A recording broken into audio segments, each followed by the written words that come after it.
کلام مقدس کے مطابق سمسون اتنا طاقتور تھا کہ اس نے ہزاروں کی تعداد میں فلسطینیوں کو مار گرایا۔ داؤد بادشاہ جس کی مثال بائبل دیتی ہے، اس جیسی محبت خدا کے ساتھ آج تک کسی نے نہیں کی۔ اور سلیمان بادشاہ اتنا حکمت والا تھا کہ آج تک اس جیسی حکمت کسی کے پاس نہیں ہے، مگر پھر بھی یہ تینوں ایک ہی گناہ میں گر گئے، اور یہ گناہ ہے حرام کاری۔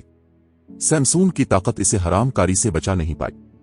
داؤد بادشاہ کی خدا سے بے پناہ محبت بھی اسے حرام کاری سے بچا نہیں پائی، اور سلیمان بادشاہ کی حکمت بھی اسے حرام کاری سے بچا نہیں پائی، کیونکہ یہ گناہ بہت خطرناک ہے، ہم اس کا مقابلہ نہیں کر سکتے، چاہے ہم جتنے مرضی طاقتور ہوں یا ہم خدا سے بے حد محبت رکھتے ہوں، یا ہو سکتا ہے کہ ہم حکمت سے بھرپور ہوں۔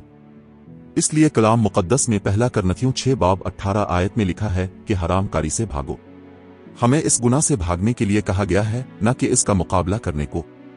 پرانے عہد نامہ میں خدا کا بندہ یوسف بھی پوتیفار مصری کی بیوی سے بھاگا جو اس کے ساتھ حرام کاری کرنا چاہتی تھی، مگر یوسف نے بھی اس کا مقابلہ نہیں کیا بلکہ وہ اپنی جان چھوڑا کر وہاں سے بھاگا۔ آج ہمیں بھی ضرورت ہے کہ ہم اس گھناؤنے گناہ سے بھاگیں۔